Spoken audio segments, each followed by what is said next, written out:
মানসুর ইবনে আম্মার বর্ণনা করেন, আমার একজন বন্ধু ছিল যে জীবনে অনেক গুনাহ করেছিল, নিজের উপর জুলুম করেছিল, নিজের উপর অবিচার করেছিল। অতঃপর সে আল্লাহ তাআলার কাছে তাওবা করে। তাওবা করার পর থেকে আমি তাকে দেখতাম সে অনেক ইবাদত করত, অনেক নামাজ পড়ত, অনেক রোজা রাখত, অনেক তাহাজ্জুদ করত। হঠাৎ করে একদিন তাকে খুঁজে পাচ্ছিলাম না। আমি তার খোঁজে তার বাড়িতে গেলাম। আমি দরজায় গিয়ে আওয়াজ দিলাম, ভিতর থেকে তার মেয়ে বের হয়ে আসলো। আমাকে জিজ্ঞেস করলো, কাকে খুঁজছেন? তখন আমি বললাম, তোমার আব্বুকে যে বলো অমুক এসেছে। অতঃপর আমাকে ভিতরে আসতে বলা হলো। আমি ভিতরে প্রবেশ করলাম। আমি দেখলাম সে বাড়ির মাঝখানে শুয়ে আছে। তার চেহারা বিকৃত হয়ে গেছে, তার চোখগুলো বড় বড় হয়ে গেছে। তখন আমি তার এই অবস্থা দেখে বললাম, হে আমার ভাই, আমার ভয় হচ্ছে। হে আমার ভাই, তোমার এই অবস্থা দেখে আমার ভয় হচ্ছে। তুমি বেশি বেশি করে লা ইলাহা ইল্লাল্লাহ বলতে থাকো। এ কথা শুনে সে অনেক কষ্ট করে আমার দিকে তাকালো, অতঃপর বেহুশ হয়ে গেল। যখন তার হুঁশ ফিরে আসলো, আমি তাকে দ্বিতীয়বার আবারও বললাম, হে ভাই, বেশি বেশি করে লা ইলাহা ইল্লাল্লাহ বলতে থাকো। সে আবারও বেহুশ হয়ে গেল। যখন তার হুঁশ ফিরে আসলো, আমি তৃতীয়বার আবারও বললাম, হে ভাই, বেশি বেশি করে লা ইলাহা ইল্লাল্লাহ বলতে থাকো।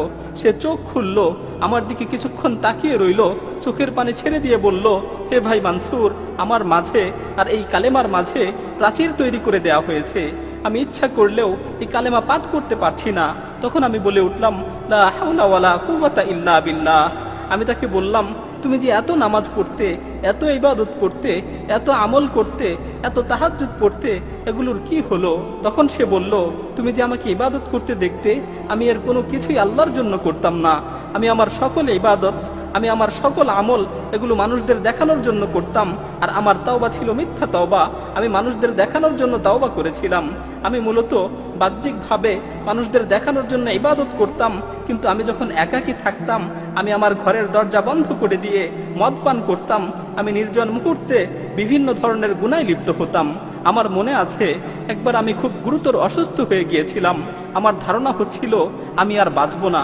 তখন আমি আমার পরিবারের লোকজনকে বললাম, আমাকে ধরে বাড়ির মাঝখানে নিয়ে আসো এবং আমার নিকট একটি কোরআন শরীফ নিয়ে আসো।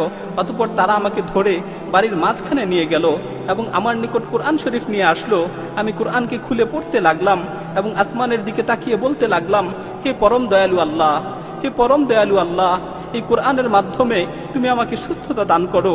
আমি তোমার সাথে ওয়াদা করছি, আমি তোমার সাথে প্রতিজ্ঞাবদ্ধ হচ্ছি, আমি আর কোনোদিন গুনাহ করব না, আমি আর কোনোদিন গুনার দিকে পা বাড়াবো না। আল্লাহ তাআলা আমাকে সুস্থতা দান করলেন। যখন আমি সুস্থ হলাম, তখন আমি আগের মতোই আবারও গুনায় লিপ্ত হলাম। প্রতিনিয়ত গুনাহ করতে থাকলাম। আল্লাহর সাথে কৃত ওয়াদার কথা একেবারেই ভুলে গেলাম। এভাবে গুনাহ করতে করতে বেশ কিছুদিন অতিবাহিত হয়ে গেল। এভাবে আল্লাহর নাফরমানি করতে করতে বেশ কিছুদিন অতিবাহিত হয়ে গেল। অতঃপর আমি দ্বিতীয়বার আবারও অসুস্থ হয়ে পড়লাম। আমি কঠিন রোগে আক্রান্ত হলাম। আমার আবারও মনে হচ্ছিল যে আমি আর বাঁচব না, আমি আর পৃথিবীতে থাকতে পারবো না। তখন আমি আমার পরিবারকে আবারও বললাম, তোমরা আমাকে উঠানে নিয়ে চলো, আমার কাছে কোরআন নিয়ে আসো। আমি প্রথমবারের মতো দ্বিতীয়বার আবারও প্রার্থনা করলাম।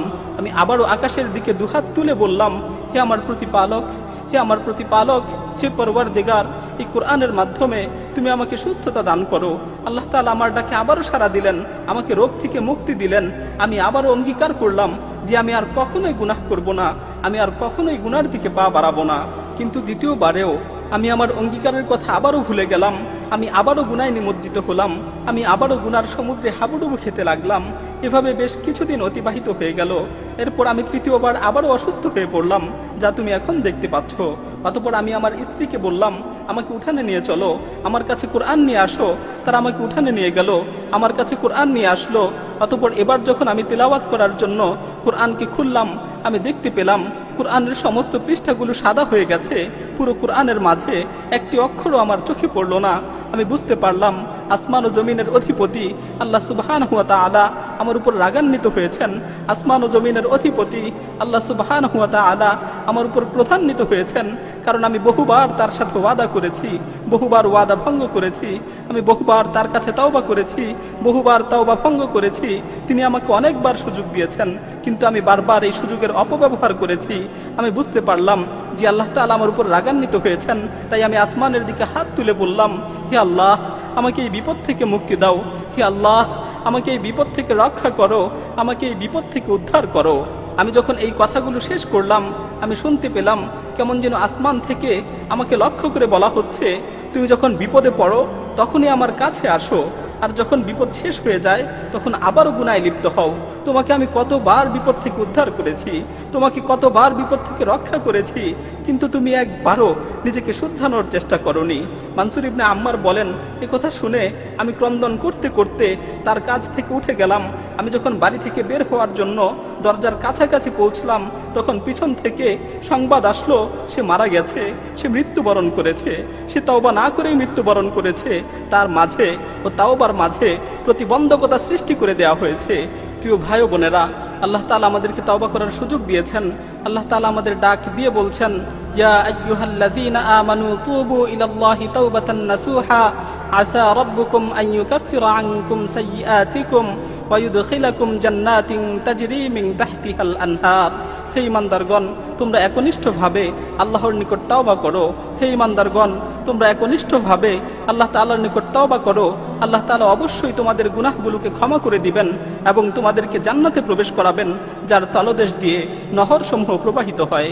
আল্লাহ তাআলা আমাদেরকে তওবা করার সুযোগ দিয়েছেন, কিন্তু আমরা এই সুযোগকে অবমূল্যায়ন করছি। আল্লাহ তাআলা আমাদের তওবা করার সুযোগ দিয়েছেন, কিন্তু আমরা এই সুযোগের অপব্যবহার করছি। এমন একটি সময় হবে যখন আমাদের মৃত্যু চলে আসবে, তখন আমরা তওবা করতে চাবো, কিন্তু আমাদের তওবা কবুল করা হবে না। আল্লাহ তাআলা বলছেন, ওয়ালাইসাতিত তাওবাতু লিল্লাযীনা ইয়ামালুনাস সাইয়্যাত হাত্তা ইযা হাদারা আহাদাহুমুল মাউত ক্বালা ইন্নী তুবতুল আন। আর এমন লোকদের জন্য কোনো ক্ষমা নেই যারা মন্দ কাজ করতেই থাকে, এমনকি যখন তাদের মাথার উপর মৃত্যু এসে উপস্থিত হয় তখন বলতে থাকে, আমি এখন তওবা করছি। প্রিয় ভাই, আর দেরি নয়, আসুন এখনই তওবা করি, সুযোগ থাকতে তওবা করি, সুস্থ অবস্থায় আল্লাহর দিকে প্রত্যাবর্তন করি।